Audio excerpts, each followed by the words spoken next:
अच्छा जी, ये कल टेस्ट 10 की डिस्कशन, इसमें इन्वेस्टमेंट्स आ रही थी क्वेश्चन में 165,000। On the face of it अगर कुछ पता नहीं चलता तो हम इसको यही समझते हैं कि पेरेंट ने सब्सिडरी को ख़रीदा हुआ है, बट सवाल कहता है following relevant information is available. AL acquired 2,40,000 equity shares in BL bye means of 2 lakh shares of AL।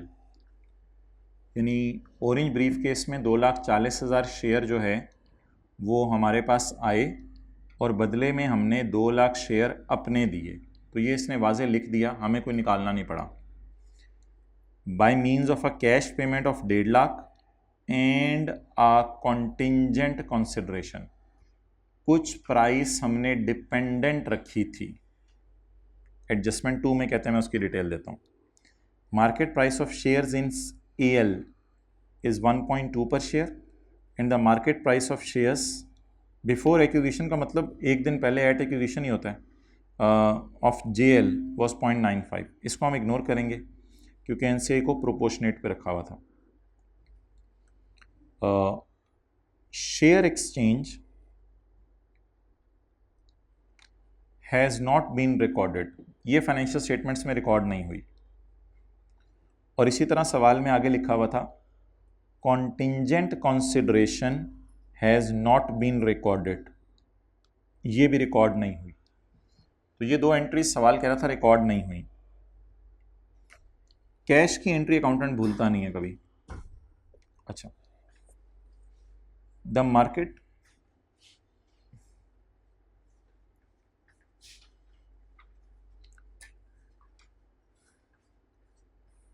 Price of shares दी हुई है दोनों की। Share exchange transaction has not been recorded, however consultancy charges of 10 and legal expenses of 5 have been recorded as non current investment.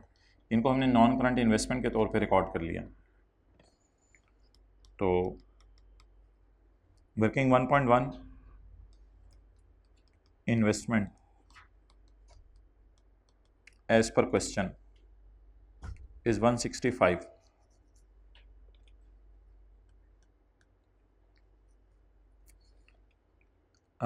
इसमें 10 और 5 पड़ा है, have been recorded as investment. ये इन्वेस्टमेंट में रिकॉर्ड नहीं होना चाहिए था, ये एक्सपेंसेस में जाना चाहिए था। लेस एक्सपेंसेस में ले जाएं इसको, एक्सपेंस डेबिट इन्वेस्टमेंट क्रेडिट। 10 और 5 ये जनरल एंट्री हो गई। इन्वेस्टमेंट क्रेडिट और CRE डेबिट कर देनी थी 15 से, इस CRE में चला जाना था। ये जनरल एंट्री होगी 15 की, बाकी 150 बच गया। ये 150 अगर आप इधर देखें, it is a cash payment of 150। अगर ये इसके बराबर ना होती तो फिर कोई और इन्वेस्टमेंट्स भी हमारी होती। अभी अल्लाह का शुक्र है बराबर आ गई है। तो ये 150 इज़ अ कैश पेमेंट, इसको अब दोबारा माइनस करने की ऐसा कोई ज़रूरत नहीं है। तो ये कैश पेमेंट आ गई। Share exchange has not been recorded, तो investment debit, share capital and share premium credit. हमने शेयर अपने इशू किए हैं 2 लाख, 2 लाख ज़रब 1 इज सेम एंड 2 लाख ज़रब 0.2, 2 लाख ज़रब 0.2।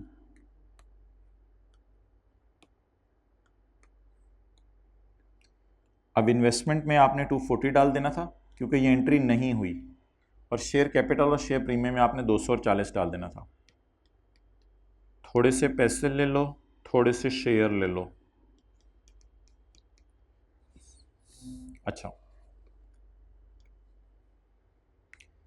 AL will further pay to old owners Saudi King in cash on 30 सितंबर 19। हमारा साल ख़त्म होने के 3 महीने बाद हम उसको देंगे कुछ पैसे, if JL earns good profits. अब मैंने कहा था अगर कॉन्टिंजेंट कंसिडरेशन की फेयर वैल्यू दे दे तो PV निकालने की ज़रूरत नहीं है। अगर उसने अच्छा परफॉर्म किया तो हम उसे पैसे देंगे। The fair value of this liability at date of acquisition was estimated at 10,000। इसकी फेयर वैल्यू एक्विजिशन डेट के ऊपर कितनी बनी है? 10,000।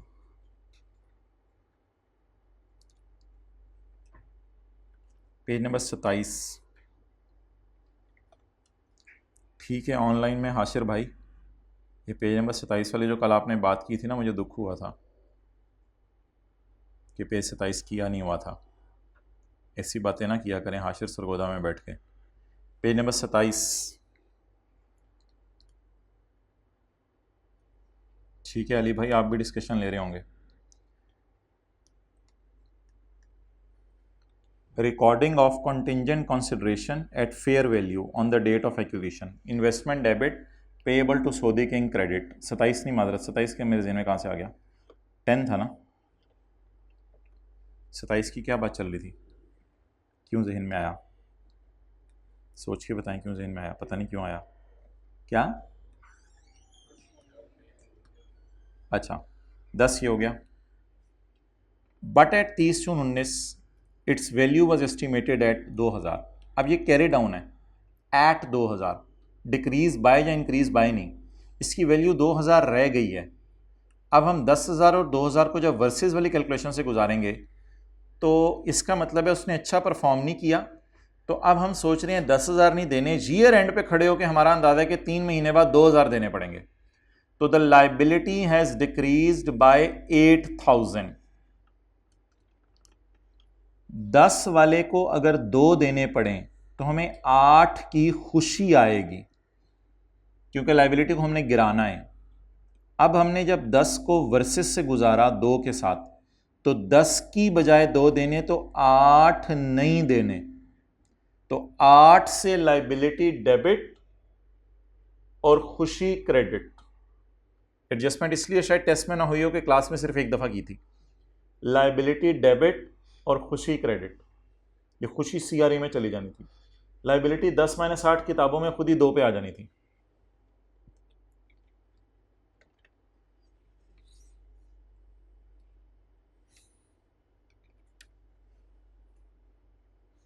अच्छा, इसमें पहली एंट्री बननी थी इन्वेस्टमेंट डेबिट पेएबल क्रेडिट 10,000 से। थोड़े से पैसे ले लो, थोड़े से शेयर ले लो, थोड़े से पैसे ले लेना अगर तुमने अच्छा परफॉर्म किया। कैश टू बी पेड या कॉन्टिजेंट कंसिडरेशन, ये आ जानी थी इन्वेस्टमेंट्स की फिगर।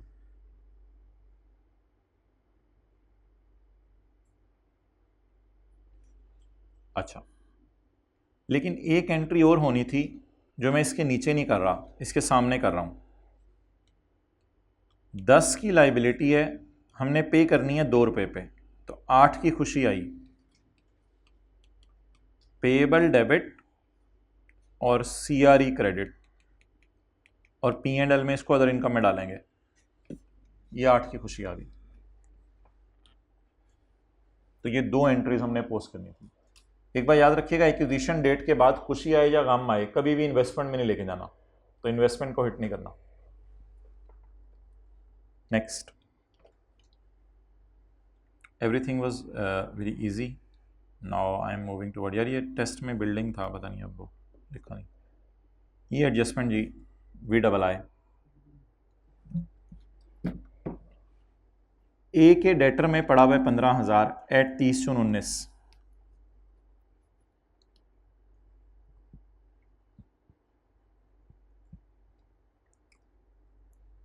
ए के डेटर में पड़ा हुआ है 15,000 एट 30 जून 19।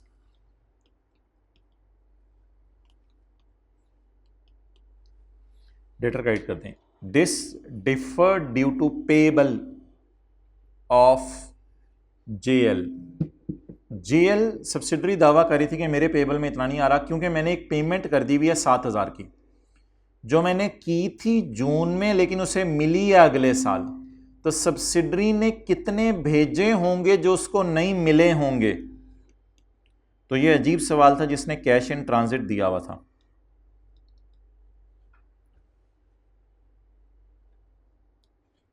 तो इस सवाल ने कैश इन ट्रांजिट दिया हुआ था, तो इसका मतलब है क्रेडिटर यहां बैलेंसिंग आना था। डेबिट कर दें क्रेडिटर को, कितना? 8। तो डेटर में से 15 माइनस करना था, क्रेडिटर में से 8 माइनस करना था और इन ट्रांजिट 7 था। क्योंकि 7 के साथ देखें लिखा क्या हुआ है, दिस डिफर्ड, ये डिफर कर रहा है to equivalent trade payable. Trade payable की जो मिलती जुलती फिगर है सब्सिडरी की किताबों में, एक पेमेंट हुई है 7000 की जून में जो उसे मिली है जुलाई में, इसका मतलब है ये 7 इन ट्रांजिट हैं। तो यहां क्रेडिटर की फिगर बैलेंसिंग आनी थी। डिविडेंड, अब ये बैलेंस शीट का सवाल था तो क्वेश्चन 12 को सामने रख के डिविडेंड की एडजस्टमेंट करनी थी। SL declared a dividend at 20%, 3 lakh का 20%, 3 लाख का 20%, 3 2 बार 6, 60,000 या 60 रुपये कर लें, 60 रुपये है पूरा ऑरेंज सफ़ा। GL declared a dividend of 20%। अच्छा, आगे अगर कुछ नहीं लिखा हुआ ना तो ये होता है पेड वाला सिनेरियो, ये पेड वाला सिनेरियो होता है अगर आगे कुछ भी नहीं लिखा हुआ। आगे लिखा है पेरेंट ने इसको रिकॉर्ड कर लिया है लेकिन सब्सिडरी ने रिकॉर्ड नहीं किया। अब आप ये अजम्पशन नहीं ले सकते कि ये पेड है, पेड होता तो फिर रिकॉर्ड भी होता, पेड को अकाउंटेंट नहीं भूलता। अगर रिकॉर्ड नहीं किया तो इसको हमेशा आप समझिएगा ये रिसीवेबल पेएबल है। इसका मतलब है कि वो जो हम 3 एंट्रीज करते थे पी की किताबों में, एस की किताबों में और कंसोलिडेशन के एंगल से, एक adjustment, P has recorded the dividend, P ने रिकॉर्ड कर लिया है dividend, receivable debit income credit. However, S has not recorded dividend, dividend debit payable credit। 3 lakh जरा 20%, 60, ये कितने परसेंट एक्विजिशन बन रही थी? 2,40,000 शेयर हमने लिए हैं 3 लाख में से, 80%, 80%। ये है पूरा ऑरेंज सफ़ा, ये है ऑरेंज सफ़े में हमारा हिस्सा। मैं क्यों रिसीवेबल पेएबल का लफ्ज़ लिख रहा हूँ? फिर एक बार याद रखिएगा, सवाल में जब भी लिखा हो ना नॉट अकाउंटेड फॉर, तो जो अकाउंट फॉर चीज़ नहीं होती वो फिर नॉन कैश ही होती है, कैश चीज़ अकाउंटेंट भूलता नहीं है। 60 ज़रब 80%, 48। लेकिन please PL has correctly recorded it, ये एंट्री आप लोगों ने नहीं करनी थी, पीएल ने ये एंट्री कर ली थी एसआरई डेबिट। लेकिन एक चीज़ थी, ये बंदा एंट्री करके रिसीवेबल डाल चुका है और ये बंदा एंट्री हमने कर दी है पेएबल, अब हमने खुद ही क्रिएट कर लिया है, तो रिसीवेबल पेएबल को लोअर फिगर से कैंसिल करना था। Lower figure is 48, payable debit 48 और रिसीवेबल क्रेडिट 48। तो 2 एंट्रीज होनी थी, एसआरई डेबिट पेएबल क्रेडिट और पेएबल डेबिट रिसीवेबल क्रेडिट। इन दोनों को मैं सोल्यूशन में शो कर देता हूं। SRE debit payable credit,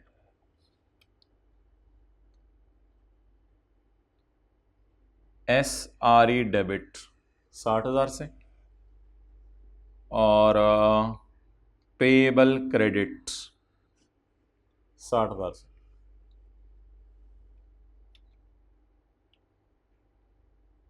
payable debit और रिसीवेबल क्रेडिट,